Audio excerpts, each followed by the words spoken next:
Vaughan-Bassett Furniture Company, American-made manufacturer of deception. Part 4, Results of Federal Consumer Advocacy Outreach.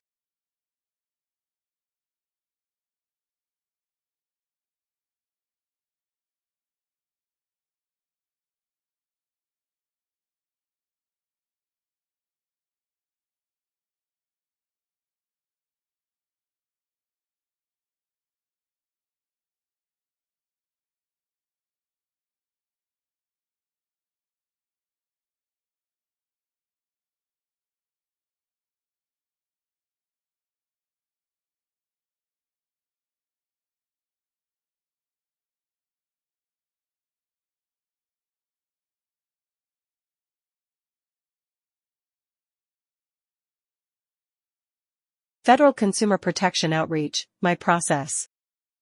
My internet search for federal consumer protection agencies brought me to a federal agency called the Consumer Financial Protection Bureau.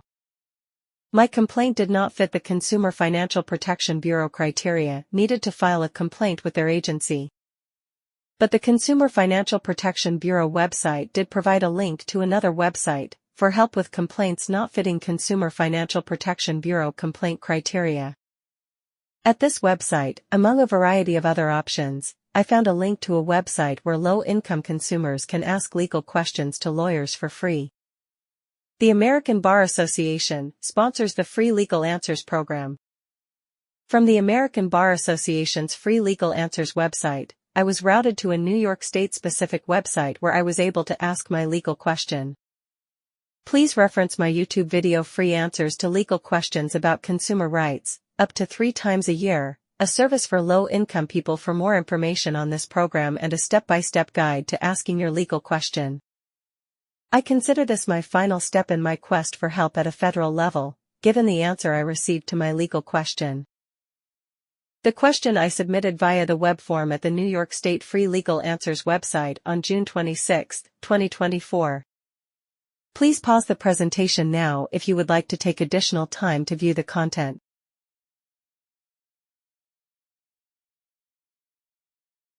Answer from Volunteer Attorney 43, in response to my question.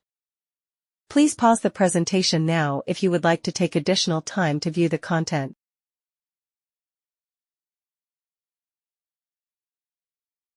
Prequel to my analysis of Volunteer Attorney 43's legal guidance. I want to emphasize my forthcoming outrage is not directed at Volunteer Attorney 43. I am incredibly grateful the American Bar Association sponsors this free legal guidance charity, and that I was able to tap into the program. The response I received from Volunteer Attorney 43 is the same response I would have received from any lawyer. It was the response I expected. Regardless, it was not the answer I had hoped to receive. I appreciate the direct answer to my question.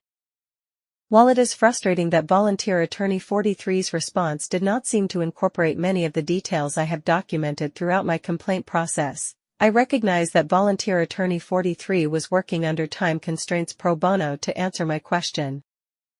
It is understandable Volunteer Attorney 43 could not spend all day going over my case with a fine-tooth comb. Analysis of Volunteer Attorney 43's legal guidance. Per Volunteer Attorney 43, unfortunately nothing can be done if the agencies you mention have determined not to take action, probably due to the amount involved and the resources needed by an agency to pursue when they also have other matters they consider of greater importance. Nothing can be done if the agencies you mention have determined not to take action. The Better Business Bureau requires both parties involved in a complaint to agree to mediation, so if a company does not agree to mediation, it is not within the Better Business Bureau's capacity to take action. You can access this Better Business Bureau guideline at their website. Vaughan-Bassett stated their company was unwilling to participate in a formal dispute resolution process upon receiving my complaint via the Virginia Attorney General's office, so the Virginia Attorney General's office must have similar guidelines to those of the Better Business Bureau, because once Vaughan-Bassett refused mediation, it wasn't spoke of again. Given businesses are able to refuse to participate in mediation processes upon receipt of a consumer complaint with zero repercussions, what is the point of these consumer protection agencies who mandate both sides agree to mediation before they can intervene? What deceptive company wouldn't opt out, given the choice? My response from the New York State Office of the Attorney General Bureau of Consumer Fraud blatantly stated that their agency was unable to provide the general public with answers to legal questions. My interpretation of that response is that it wasn't in the New York State Attorney General's capacity to take action on my behalf to begin with. Probably due to the amount involved and the resources needed by an agency. For the petty loss of $4,590, who cares if FurniturePick and Vaughan-Bassett are blatantly engaging in deceptive advertising?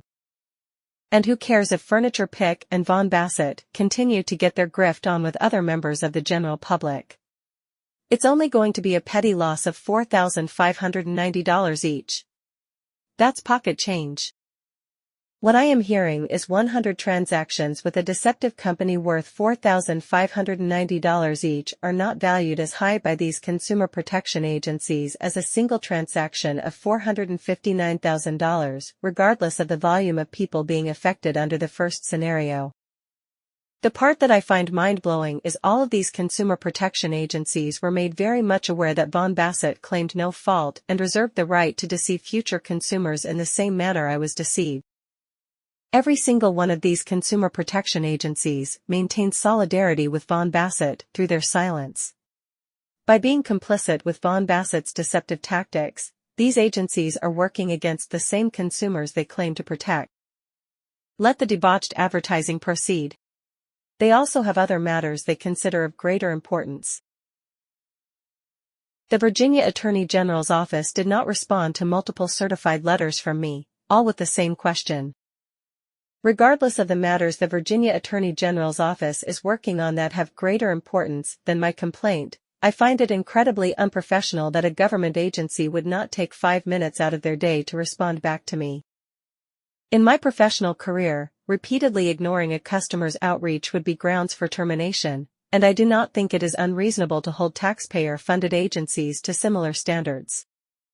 While unhappy with the result, I do appreciate that the New York State Office of the Attorney General Bureau of Consumer Fraud responded to my correspondence and told me to eat my shorts immediately, allowing me to move on.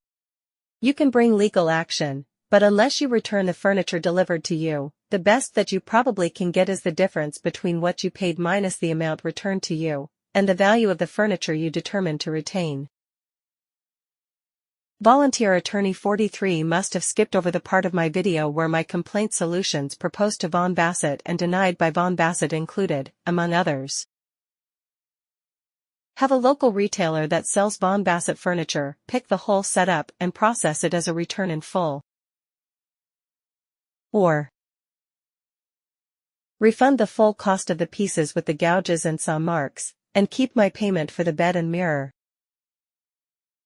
Returning the furniture was at the top of my list of proposed solutions to close out my complaint, but that option was never a possibility to begin with. What was I supposed to do? Plop it in a moving truck and drop it outside of Huck Finn's warehouse, which is a local furniture retailer that carries Vaughan-Bassett products, and hope for the best? A different scenario would be involved if you either refused to accept the furniture or immediately returned it. Again, I did not have the option to immediately return my furniture, or I most certainly would have.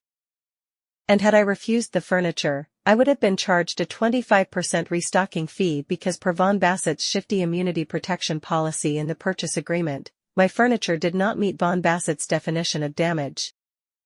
Had I refused the furniture, given how all of this has played out, I'd be out over $1,000 for the decision. Obviously, Vaughan-Bassett would still be claiming that their company is not at fault, and all these consumer protection agencies would still be letting Vaughan-Bassett get away with deceptive business practices. Unless the seller FurniturePick has an actual place of business in Albany County or a county immediately contingent to Albany County, you would not be able to use the New York Small Claims Court for your lawsuit, which then would make the commencement of litigation too expensive and time-consuming to pursue. If you buy furniture online, you have less protection than you do going to brick-and-mortar stores. If you are going to shop deceptive businesses, stick to the ones that set up shop in your home state. Takeaways from Volunteer Attorney 43's legal guidance. It appears running deceptive businesses online is quite lucrative and risk-free. Based on my guidance from Volunteer Attorney 43, as long as online business owners deceive customers at a cost less than what it would cost for that customer to sue for fraud, your business is free and clear to do as much online scamming as one deems fit. The volume of customers you can deceive has no limits. Just make sure you sell your deceptive products to online customers who do not reside in your home state, or you risk the possibility of a small claims court filing. Call it whataboutism if you so choose, but as long as big fish like FurniturePick and Vaughan-Bassett are permitted to utilize deceptive business practices that go unchallenged by watchdog agencies, members of the general public are free and clear to start online businesses that engage in and benefit from similar deceptive practices. This is not necessarily a recommendation, as the USA currently engages a two-tiered justice system where big business and government are king and immune to the repercussions they themselves collude to inflict on the general public. Federal Consumer Protection Agency Wrap-Up. Much like the New York State Office of the Attorney General Bureau of Consumer Fraud, federal consumer protection agencies offer one option to dissatisfied consumers: get a lawyer. I do give credit to the Federal Consumer Protection Agency's website I accessed for providing an easy-to-find and simple-to-utilize mechanism to ask lawyers legal questions for free. I will give the American Bar Association a shout-out for facilitating the Free Legal Answers program. But I will also point out that this program has the potential to very much benefit the lawyers within their organization by giving them first offering, should lucrative and easy-to-win cases materialize out of the Free Legal Answers queue. The turnaround time between asking a question through the Free Legal Answers program and receiving an answer from Volunteer Attorney 43 was outstanding. But, at least in my situation, per Volunteer Attorney 43's guidance, I've reached the end of my journey seeking justice via consumer protection agencies at both the state and federal level. Next steps. From this point forward, I am done with government and consumer protection agencies. The definition of insanity is doing the same thing over and over again and expecting a different result. It has become crystal clear that these organizations do not exist to protect the consumer. I am putting together a summary of each step I pursued so people can learn from my experience. In no way is the publication of my experience meant to deter people from utilizing these agencies. When you ain't got nothing, you got nothing to lose. My hope is to give other consumers an awareness of how these agencies do business so that they can manage their own expectations. Had I had more of an awareness going in, I wouldn't have been as disappointed and defeated with every outreach attempt. My personal experience is solid proof that the only real line of defense consumers have is consumer-to-consumer networking. Going forward, improving consumer-to-consumer networking will be my focus and mission. I will be posting my Vaughan-Bassett Freddy Kruger bedroom furniture and the stocks photos I was deceived by to public forums, to get a verdict from the court of popular opinion. I will be building a website devoted to exposing fraudulent businesses, featuring FurniturePick and Vaughan-Bassett. I will invite other consumers to expose their own consumer nightmares in an effort to raise public awareness of untrustworthy businesses.